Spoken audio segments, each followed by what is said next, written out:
Alright, so last time I introduced you to working with a list, and it was pretty straightforward and simple, but every once in a while you want to create a list that's going to have different types. So integers, strings, and you might want it to look more like a multi-dimensional array where there's a lot more going on. And so there is a way to do that, and it's a little bit complicated, but it's something worth knowing, and I'm going to help you to walk through it. All right, so here we go. I have a I have a little template opened here. It's called Create List with Class Demo.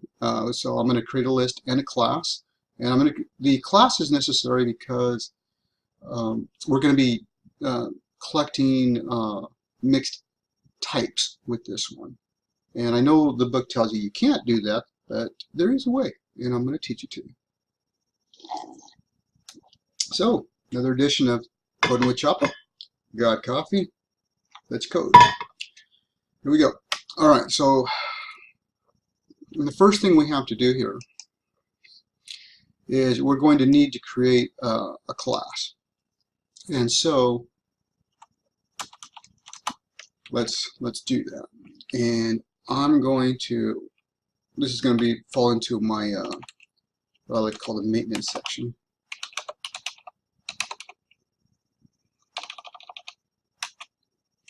And just for documentation of our code, class list, and we are going to create our class. I'm just going to call it class inputs because we're the purpose of this class is going to be that we are going to collect the inputs of the calculator. That's what I want to use this for. And so let's walk through it. So let me type a little bit and then I'll talk.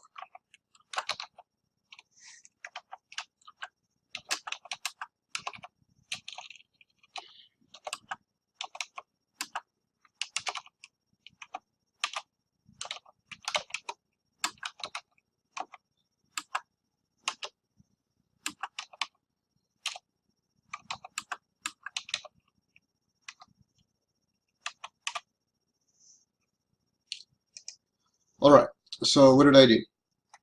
I created a class called inputs, and in that inputs I have the properties, public property of x, y, and z. The first two are of type decimal, and the last one is of type string.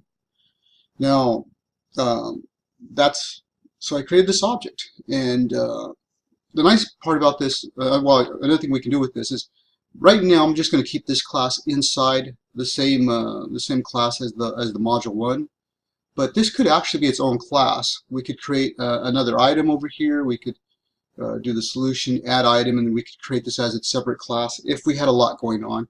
But for simplicity, I'm just going to leave it in the same class as the module1.vb. Okay, because as a public class, we could access this from anywhere within our solution. So if our solution was several classes, we could just say class inputs, and we could grab it very easily. Let me get rid of this. Okay. So now that we've done that, the next thing we need to do is we are going to we have to declare our list. Now let's do that. And let me type and then I'll talk.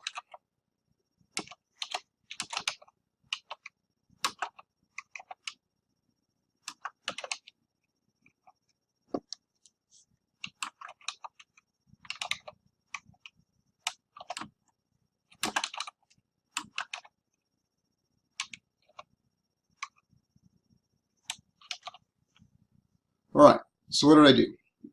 I declared a new list called input data, and I declare it as a list. So here's my new object, dim in data as list, And then here's where things are a little bit different. It's still a typed list, but this time instead of typed as an integer or string or something you're familiar with, it's of type the object that I just created of inputs.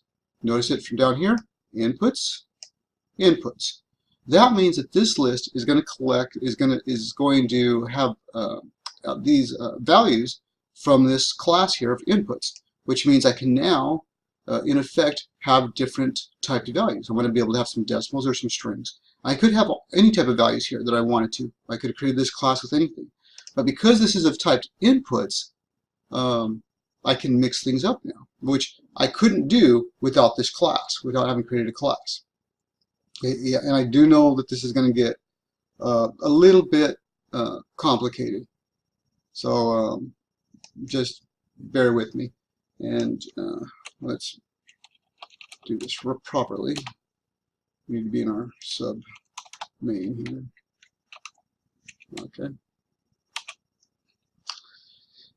Now that we have our list, we have our class, we have our list declared, and it's not initialized yet. Let's throw some stuff in. So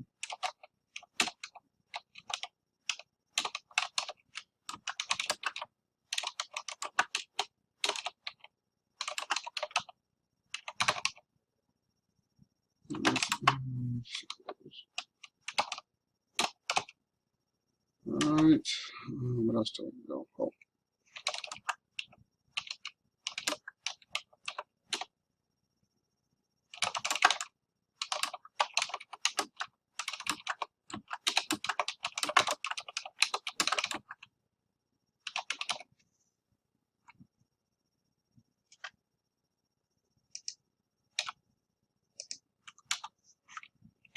So I'm going to type for a little bit and then I'll talk.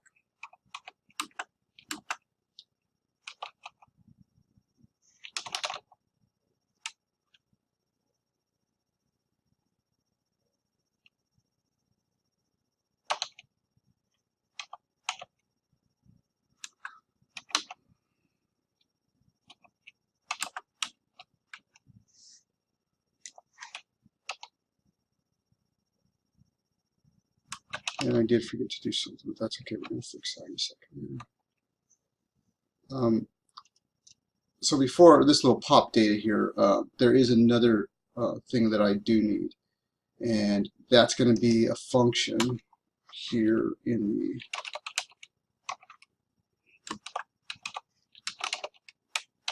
let me just create it real quick and then we'll walk through it.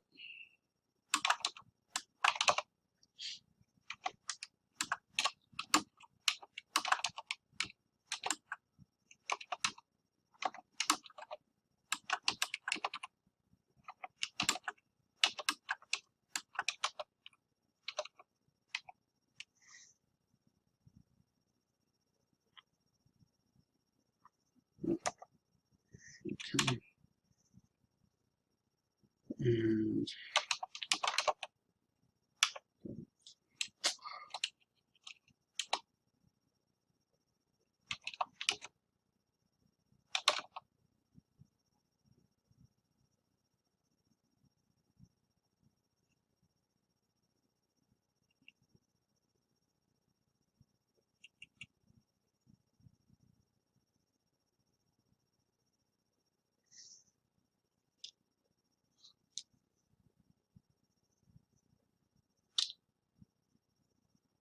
And I just forgot to put the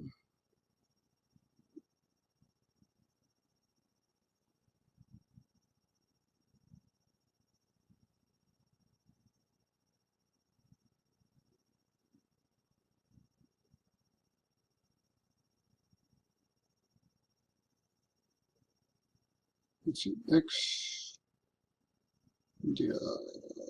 I.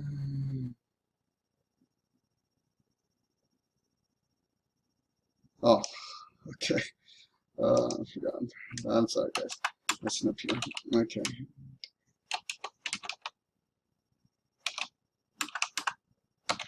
This one's a little more complicated, so it takes a little more think of things to do.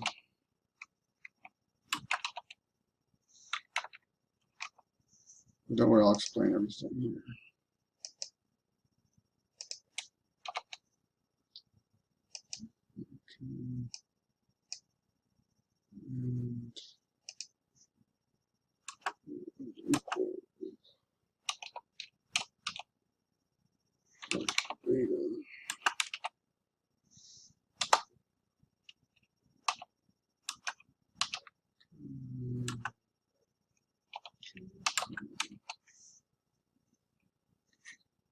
I'm just making stuff up.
I'm tired.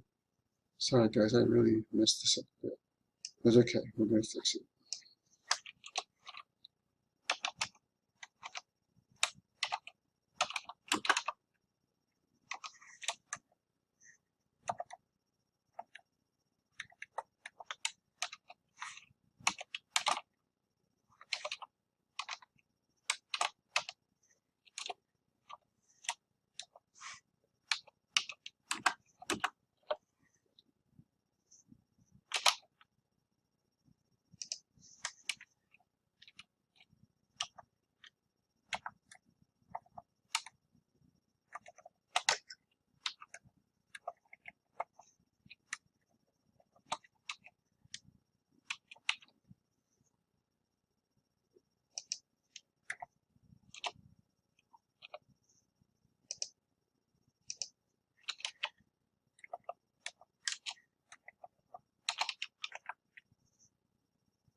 Alright. It's a function that returns something. So,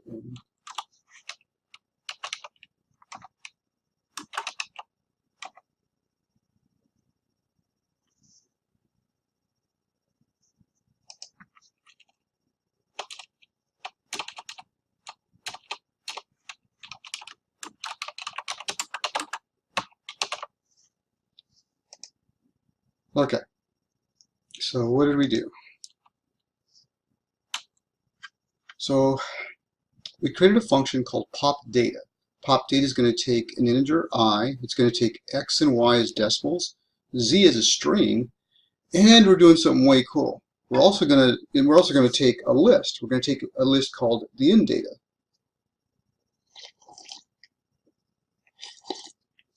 So you can pass a list. We're going to pass this function all this information, and we're going to pass it a list here at the end here. And the list, all we have to tell it what type it is. It's going to be of type inputs from our inputs class. And we're going to do down here, all we're going to do is we're going to add these items to the list. So we're going to say, okay, let's add items to the list. Add x to the item x. So we're going to add whatever the value of x is, it's passed to the function to the property x, pass y to the property y, pass z to the property z. And we're going to use the list to just say, well, let's take our list and let's add to it. Now, the reason that we're passing it a list is so that we can continue to add to the list. We don't want to just we don't want to reset the list. We want to add to it. So as every time we pass it a new value, we want to retain those values. And this is one way to do it. And there's, like in coding, as you already know, there's a million ways to do everything. So this is the way I do it. But I mean, like I said, there's a lot of ways.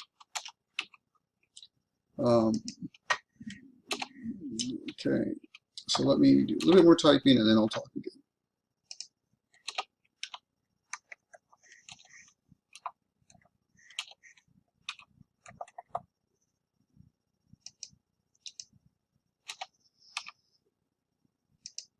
All right, let's make these different.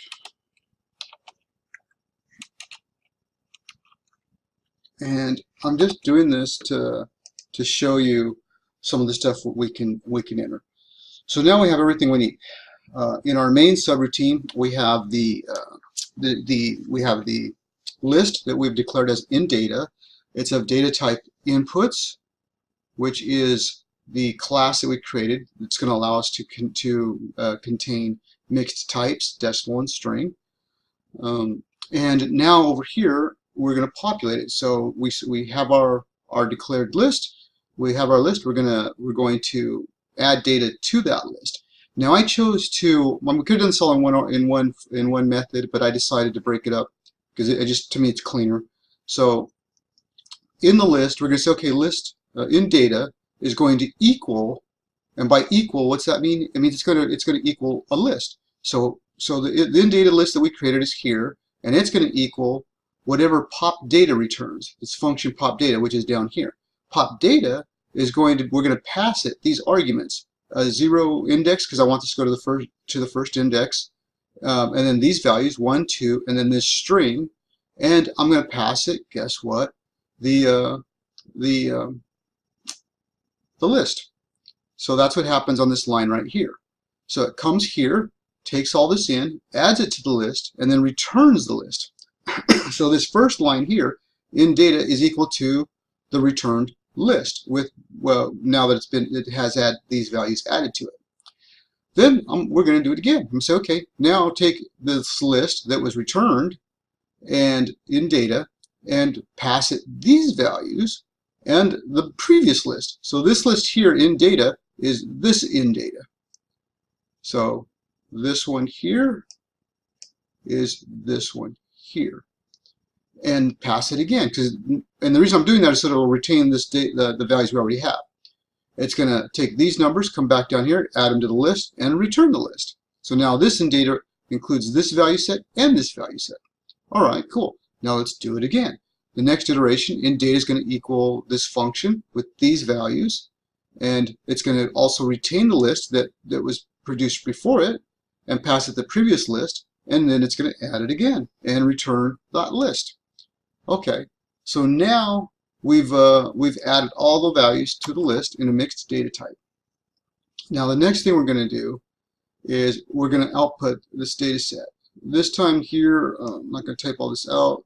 This time here, I'm just going to cut and paste some code. Boom! Like that's much faster.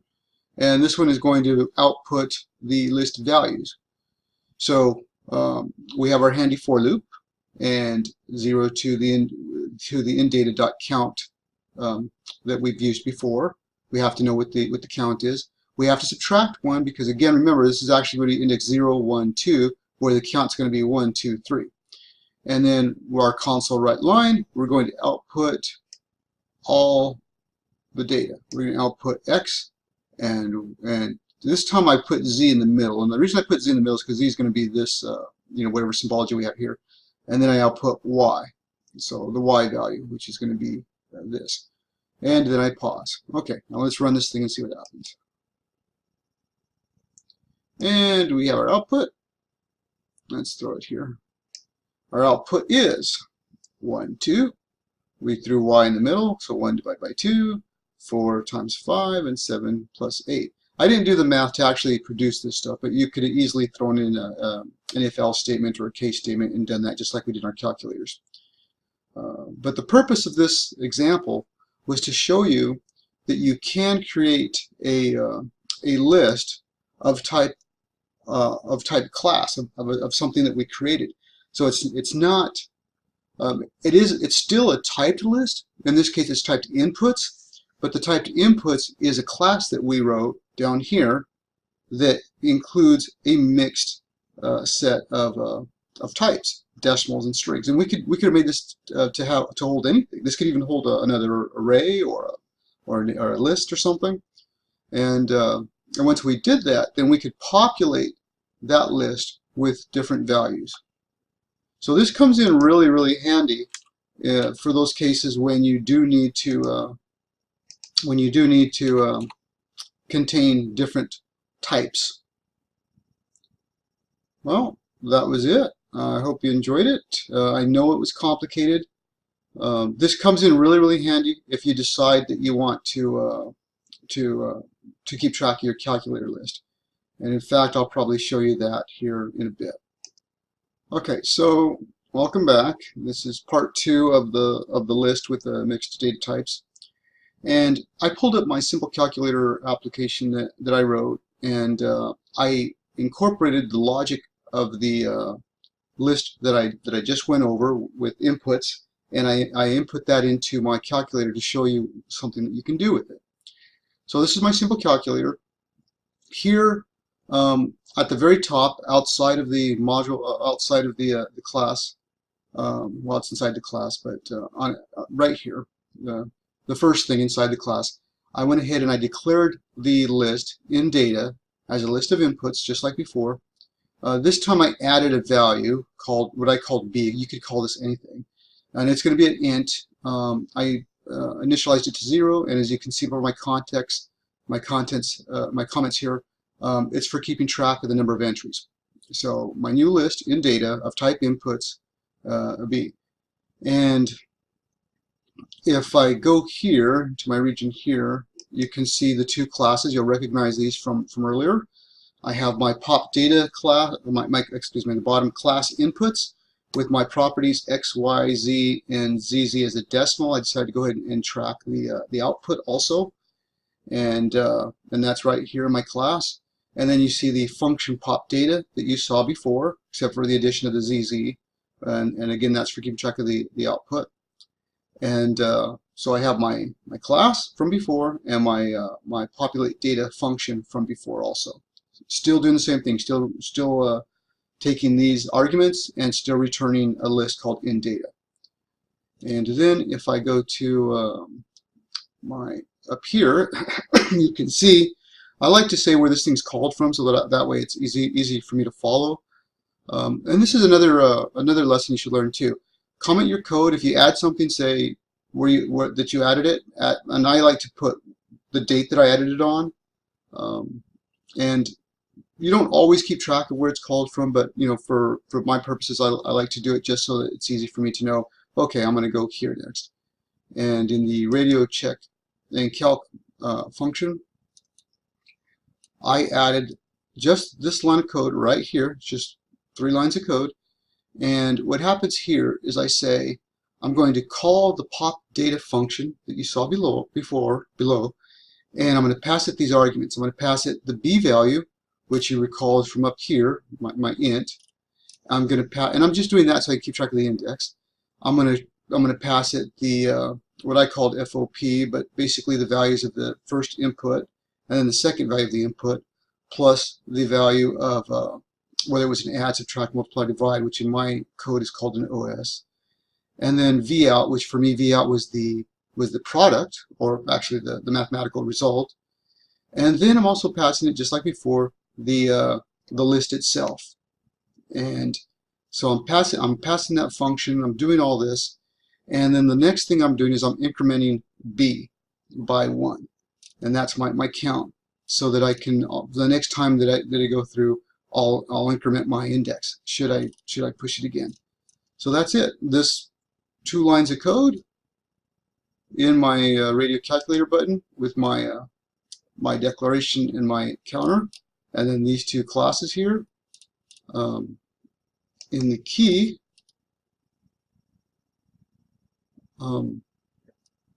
where it says you know, where I want to actually call this from on the enter key, all I did was add these lines of code right here to go through and say, okay, I want to, in this case, output my data set. And so it's still going to run everything, and then it's going to output my data set, and it's going to output it to text box number 3. So let's run that and see what happens. And so I get this, and now should I go, okay, let's do 2.3 and let's add 5.1, enter. I have that. Now let's say that was 5.7. Let's say that this was 23. And now, obviously, you could cheat and you could just output to the text box each one of these. But the point of this was to show you that I can collect this in a growing list and output this. So when you see me do this, when I add a number and you see it rewrite itself, it's not simply adding to the text that it already had. What's happening here is it's going to the array and it's added each one of these values into the array, and then it's recreating this entire display. It's saying, okay, this right here would have been index 0, 1, it's a two-dimensional array, and it's going to toss all this stuff back out and place it nicely in this text box. And so that was the purpose of doing this. And all of that is done when I hit the enter key. It is executing the do calc, which is gonna call all that stuff to happen, and then when it's time to run all this stuff, it's going to pull everything out in a for loop, and it just pushes it all out and tosses it to the text box. And so every single time I hit this enter key, it's doing it again and again. And so the list doesn't actually get reset, nor the counter, unless I actually close the application and start over. But as long as I'm running it, that list just keeps adding whatever's happening to itself. Anyways, I hope you liked that. That was an example of using what I showed you previously to actually put it in service and show you how it can be used. That's it. Happy coding.